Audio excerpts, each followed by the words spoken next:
अस्सलाम वालेकुम नाज़रीन, हाईटेक न्यूज़ के खबरनामे में आपका खैर मकदम है। मैं हूं नेहा खान। नजर डालते हैं आज की अहम खबरों पर। निजामपेट बच्चूपल्ली हुदूद में फिटनेस स्टूडियो के नज़दीक सड़क के किनारे खाने पीने के एक स्टॉल में ज़बरदस्त आग लगने का वाक़या पेश आया। पुलिस को शुबा है कि आग एलपीजी सिलेंडर से गैस लीक होने से लगी है।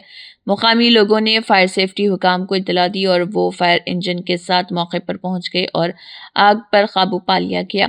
वाक़े में किसी के ज़ख्मी या जानी नुकसान की कोई इतला नहीं है। बादजा पुलिस ने एक केस दर्ज कर लिया है और कार्रवाई शुरू कर दी।